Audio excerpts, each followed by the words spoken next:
கூட்டணிக்குள் தாவேகா, பாஜக இறுதி முயற்சி. கூட்டணியை பலப்படுத்த பாஜக தீவிர முயற்சி செய்து வருகிறது. அதன் ஒரு பகுதியாக தாவேகாவை தங்கள் கூட்டணிக்குள் வருவதற்கான முயற்சிகளில் பாரதிய ஜனதா கட்சி இறுதிக்கட்ட முயற்சியில் இறங்கியிருக்கிறது. கூட்டணியை பலப்படுத்த பாரதிய ஜனதா கட்சி இறுதிக்கட்ட முயற்சியை எடுத்து வரும் சூழலில் அந்த கூட்டணியில் உள்ள அதிமுக அமைதி காத்து வருகிறது. பாரதிய ஜனதா கட்சி விஜயை நெருங்கிக் கொண்டிருக்கிறதா என்ற கேள்வியும் எழுந்திருக்கிறது. தேர்தலுக்கான கூட்டணிகள் இறுதி செய்யப்பட்டு வரக்கூடிய சூழலில் தங்களது கூட்டணியில் தமிழக வெற்றிக் கழகத்தை இணைக்கின்ற ஒரு இறுதிக்கட்ட முயற்சியில் பாரதிய ஜனதா கட்சி ஈடுபட்டு வருவதாக கூறப்படுகிறது. பியூஷ் கோயல் மேற்கொண்ட முயற்சிகளும் தோல்வியடைந்ததாக கூறப்பட்டிருக்கிறது. விஜயும் பிடிகொடுக்க மறுப்பதாகவும் சொல்லப்படுகிறது. அதிமுகவின் பொதுச் செயலர் பழனிசாமியும் பாராமுகத்தில் இருக்கிறார் என்றும் கூறப்படுகிறது. இதனால் விஜய் உள்ளே வருவதை அதிமுக விரும்பவில்லையா என்ற கேள்வியும் எழுகிறது. தாவேகாவை தங்கள் கூட்டணிக்குள் கொண்டு வருவதற்காக பாரதிய ஜனதா கட்சி தனது இறுதிக்கட்ட முயற்சியை மேற்கொண்டு வருகிறது. பியூஷ் கோயல் மேற்கொண்ட முயற்சிகளும் தோல்வியடைந்திருக்கக்கூடிய சூழலில் பாஜகவின் முயற்சியில் அதிமுகவிற்கு விருப்பமில்லை என்று தகவல்கள் தெரிவிக்கின்றன. கூட்டணிக்கு அதிமுக தான் தலைமை என்பதில் அதிமுகவின் பொதுச் செயலர் எடப்பாடி பழனிசாமி உறுதியாக இருக்கின்ற சூழலில் தாவேகா கூட்டணிக்கு வந்தால் முதல்வர் பதவிக்கு போட்டி ஏற்படலாம் என்று அதிமுக கருதுகிறதோ என்கின்ற ஐயமும் எழுகிறது. கூட்டணி ஆட்சிக்கு இது வழிவகுக்கக்கூடும் என்கின்ற சந்தேகமும் எழுந்திருக்கின்ற காரணத்தினால் மௌனம் காத்துக் கொண்டிருக்கிறது அதிமுக தலைமை.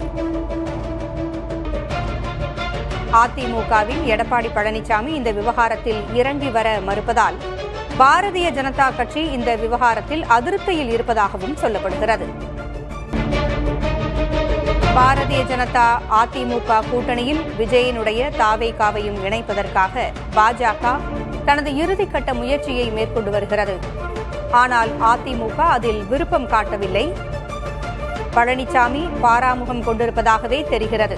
இந்நிலையில் அதிமுக, தாவேகா இரண்டு கட்சிகளின் இரண்டாம் கட்ட தலைவர்கள் ஆர்வமாக இருக்கிறார்களா என்ற கேள்வி எழுகின்றது.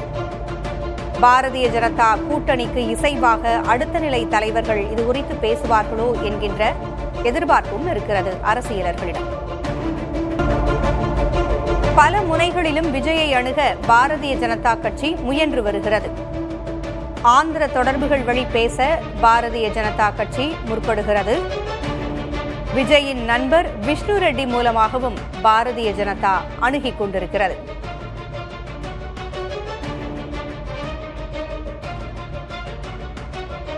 ஏதாவது ஒரு வழியில் தாவேகாவை பாஜக அதிமுக கூட்டணியோடு இணைத்துவிட வேண்டும் என்கின்ற முனைப்பில் பாஜக செயல்பட்டு வருகிறது. இந்நிலையில் ஆந்திர தொடர்புகள் வழி பேசவும் பாஜக முற்படுகிறது. பாரதிய ஜனதா கட்சியினுடைய இந்த முயற்சிகளுக்கு பிடிகொடுக்காமல் இழுத்தடித்துக் கொண்டிருக்கிறார் விஜய்.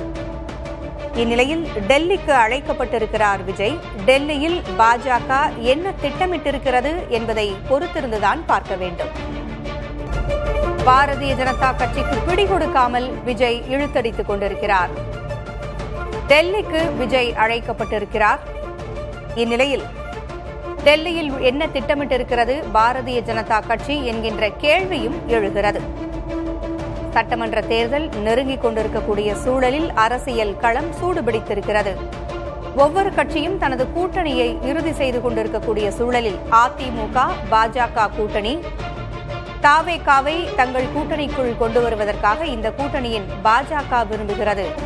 ஆனால் அதிமுக விரும்புகிறதா என்கின்ற கேள்வியே எழுகிறது. பழனிசாமி இந்த விவகாரத்தில் மௌனம் காக்கிறார். கூட்டணி விஷயத்தில் தாவேகாவின் விஜய், அதிமுகவின் எடப்பாடி பழனிசாமி என இருவருக்குமே விருப்பமில்லை என்றும் கூறப்படுகிறது. இதுகுறித்து கருத்துக்களை பதிவு செய்வதற்காக பத்திரிகையாளர் சுவாமிநாதன் இணைந்திருக்கிறார். பேசலாம். வணக்கம் திரு சுவாமிநாதன். வணக்கம். தாவேகாவை தங்கள் கூட்டணிக்குள் இழுப்பதற்காக பாரதிய ஜனதா தனது இறுதிக்கட்ட முயற்சியை மிக தீவிரமாக செய்து வருவதாக கூறப்படுகிறது. அதிமுக அதற்கு செவிசாய்க்காமல் பாராமுகத்தோடு பழனிசாமி இருப்பதாகவும் சொல்லப்படுகிறது. என்ன நடந்து கொண்டிருக்கிறது அந்த கூட்டணியில்? நிச்சயமா பாஜகவிற்கு ஒரு பெரிய விருப்பம் இருக்கிறது. திமுகவை ஆட்சியிலிருந்து அகற்ற வேண்டும் என ஒற்ற கருத்துடைய பொது எதிரிகளை ஒரு புள்ளியில் இணைக்க வேண்டும். இதுதான் பாஜக தொடர்ந்து வலியுறுத்தி வந்தது. அதற்கு விஜய் அவர்கள் அந்த கூட்டணியில் இணைய வேண்டும் என்பதும் பாஜகவினுடைய விருப்பமாக இருந்தது. விருப்பம் என்பதை தாண்டியது ஒரு காலகட்டத்தில் வலியுறுத்தல் என்பது வற்புறுத்தல் வரையும் போனது. அதனுடைய எதிர்விளைவு தான் நீங்க ஜனநாயகன் படத்திற்கு மீண்டும் மீண்டும் ரிலீஸ் தள்ளி கொண்டே சென்றது. அண்மையில் அமைக்கப்பட்ட ஒரு கமிட்டியில் ஒருவருக்கு உடல்நிலை சரியில்லை என்று கூட அந்த கமிட்டி படம் பார்க்காமல் மீண்டும் அதை தள்ளி வைத்தது. இப்படி பல விஷயங்கள் நடந்தது. சிபிஐ சம்மன் அனுப்பி இருந்தது.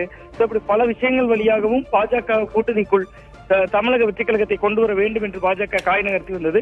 அந்த காய் நகர்த்தலோட உச்சகட்டம் தான் இப்ப நம்ம பார்க்கக்கூடிய காட்சிகள் அப்படின்னு பாக்குறோம். விஜய்க்கும் அண்மை காலமாக ஆரம்ப காலகட்டத்தில் இருந்த வலிமை அப்படியே தான் இருக்கிறது. ஜென்சி தலைமுறைகள் கிட்ட பெரிய மாற்றம் இல்லை. விஜய் மீதான அதே ஈர்ப்பு இருக்கிறது. ஆனா அண்மை காலமாக அவருடைய குடும்ப விவகாரம் தொடங்கி பல விஷயங்கள்லையும் தொடர்ந்து சாமானிய மக்கள் கிட்ட தன்னுடைய பேர் எப்படி இருக்குமோ என்கிற ஒரு அச்சம் விஜய்க்கு இருக்கிறதோ இல்லையோ அவரோடு இருக்கக்கூடிய இரண்டாம் கட்ட தலைவர்களுக்கு இருக்கிறது. சோ அவர்கள் இந்த கூட்டணியை விரும்பலாம். இந்த கூட்டணிக்கு சென்றால் இன்னும் கொஞ்சம் பாதுகாப்பான எண்ணிக்கையில் இடம் வந்து விடலாம் அப்படிங்கக்கூடிய பார்வை அதற்குள்ளாக இருக்கிறது.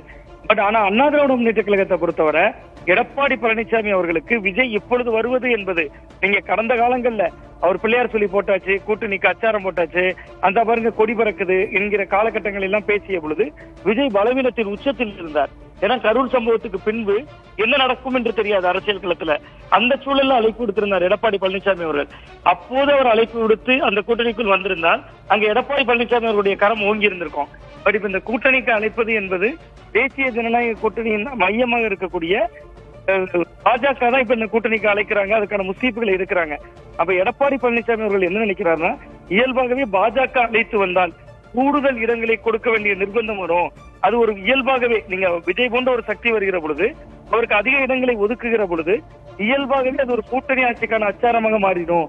அதிமுக போட்டியிடக்கூடிய தொகுதிகளோட எண்ணிக்கை குறையும். குறைவான தொகுதிகளில் போட்டியிட்டு ஒரு தனிப்பெரும்பான்மை பெறுவது என்பது சாத்தியமா என கிட்டத்தட்ட திமுக அரசு பல்வேறு மக்கள் நலத்திட்டங்களை செயல்படுத்தி வராங்க. ஒரு ஆன்டி இன்கமன்சி ஒருங்கிணைக்கப்படும். அதே நேரத்தில் அதிமுகவோட தொகுதிகள் குறைகிற பொழுது அது ஒரு தனிப்பெரும்பான்மைக்கு இணையான தொகுதிகளை விட கூடுதலாக 20-30 தொகுதிகளாக போட்டியிடணும். அது உள்ளிட்ட பல்வேறு விஷயங்களாலதான் அதிமுக தரப்பு, ரொம்ப குறிப்பா எடப்பாடி பழனிசாமி அவர்களுடைய தரப்பு ஒரு குழப்பத்தில் இருக்கிறாங்க அப்படின்னு தான் இதை நான் உள்வாங்கிக் கொள்ள வேண்டியிருக்கிறது. அதிமுகவை பொறுத்த வரைக்கும் தற்போது இருக்கின்ற அந்த கூட்டணி கட்சிகளினுடைய பலமே போதும்னு நினைக்குதா? அதாவது எதிர்கொள்வதற்கு கூட்டணி கட்சிகளுடைய பலம் போதும் என்று அவர்கள் எந்த புள்ளியில் நகர்றாங்கன்னா, கிட்டத்தட்ட அண்ணா திராவிட முன்னேற்ற கழகத்தினுடைய 10 ஆண்டு ஆட்சி, நீங்க 2011 இருந்து 2021 வரை ஜெயலலிதா அவர்கள் தலைமை இல்லாத காலகட்டத்திலும் அந்த அணி ஒரு 75 இடங்கள் ஜெயிக்கிறாங்க. நடந்து முடிந்த 2024 பாராளுமன்ற தேர்தல், அந்த பாராளுமன்ற தேர்தல் முடிவுகளை நீங்க அலசினீங்கன்னா சற்றேறக்குறைய அதிமுக பாஜக கூட்டணியாக நம்ம சேர்ந்த கணக்கில் எடுத்தால் 84 சட்டப்பேரவை தொகுதிகளில் அவங்க முன்னிலை வைக்கிறாங்க. இதே தான் எடப்பாடி பழனிசாமி அவர்கள் உள்வாங்கிக் கொள்கிறார். கிட்டத்தட்ட நம்ம ஒரு ஆளுங்கட்சிக்கு எதிரான மனநிலை மக்கள் மன்றத்தில் இருக்கோம், அந்த ஓட்டும் நமக்கு கூடுதலாக விழும் என்று அவர் கணக்கு போடுகிறார். பட் அந்த கணக்குல சில தவறுகள் இருக்கு. இந்த கணக்கை தான் தொடர்ந்து அமித்ஷாவும் முதலில் பேசினார். ஒரு காலகட்டத்தில் எடப்பாடி பழனிசாமி அவர்கள் அதிமுகவின் பொதுக்குழுவிலும் பேசினார். நம்மளோட ஓட்டு 10% இருக்கு அப்படின்னு பேசியிருந்தார். பட் அன்னைக்கு இருந்த ஓபிஎஸ் இல்ல, பாஜக பக்கம் அவர் நின்றிருந்தாலும் ஓபிஎஸ் அன்னைக்கு இல்ல. ராமதாஸ் பாட்டாளி மக்கள் கட்சி 2 பிளவுகளாக இருக்கிறது. விஜய் வந்தால் அவர்களுக்கு அபரிவிதமான பலம் சேர்க்கும் அந்த அணிக்கு. பட் அதிமுகவுக்கு அதில் சிக்கல் இருக்கிறது. விஜயும் தன்னை முதல்வர் வேட்பாளராக முன்னிலைப்படுத்தியவர், அவருக்கு ஒரு பொசிஷன் கொடுக்கணும். தேர்தல் வெற்றிக்கு பின்பு பாஜகவினுடைய கரம் அதுல இயல்பாகவே ஓங்கும். பாஜக சொல்லுவாங்கல்ல, நாங்க தான் விஜய் அழைத்துட்டு வந்தோம், விஜய்க்கான இருக்கே நாங்க கொடுக்கிறோம், அமமுகவுக்கான இடத்தை நாங்க கொடுக்கிறோம் ஏற்கனவே பேசியதாக சொல்லப்படுகிறது. அதிமுகவினுடைய கூட்டணி தலைமை என்பதே அங்க கேள்விக்குள்ளாகும். நீங்க விஜய் அதிமுகவை சந்தித்தா பிரச்சனையே இல்லை, அதிமுக விஜய் அணுகினால் பிரச்சனையே இல்லை. டெல்லிக்கு அழைப்பது, டெல்லியில் அழைத்து பேசுவது, பாஜகவின் கண்ணசிவில விஜயை கூட்டணிக்குள் கொண்டு வருவது, இது எல்லாமே ஒரு கூட்டணி ஆட்சிக்கான புள்ளியை நோக்கி நகர்த்திடும். நீங்க இயல்பாகவே விஜய் அவர்கள் ஏற்கனவே சொல்லி வருகிறார், ஆட்சியில் பங்கு அதிகாரத்தில் பங்கு என்பதான் இலக்குன்னு சொல்லியிருக்காரு. என்னோடு வருபவர்களுக்கு தொகுதிகளை கொடுப்பேன், கூட்டணியை கொடுப்பேங்கிறாரு. தன்னை முதல்வர் வேட்பாளராக முன்னிலைப்படுத்துகிறார். எத்தனை சமரசங்கள் செய்ய முடியும்? நீங்க விஜயும் சமரசம் செய்ய வேண்டியிருக்கிறது. அவருக்கு ஒரு வழி இல்லை. இன்றைய காலச்சூழல்ல பாஜக ஒரு பக்கம் அழுத்தம் கொடுத்தாலும் சரி, காங்கிரஸ் வரவில்லை, ஒரு தனித்து விடப்பட்ட நிலையில் இருக்கிறார், அவருக்கு அதுல லாபம். அண்ணா திராவிட முன்னேற்ற கழகத்துக்கும் ஆட்சிக்கு வர வேண்டும், வந்தால் லாபம். இங்க ஆட்சிக்கு வருவதற்கான இடத்தில் போட்டியிடுவதற்கான இடமே விஜய் போன்றவர்கள் வந்தா யார் பிரித்து கொடுப்பார்கள், யாருக்கு உங்கன்னு பல சந்தேகங்கள் இருக்கு. அந்த அடிப்படையில் தான் அதிமுக மௌனம் காக்கிறதா பாக்குறேன். இணைப்பிற்கு கருத்துக்களை பகிர்ந்தமைக்கு நன்றி திரு சுவாமிநாதன்.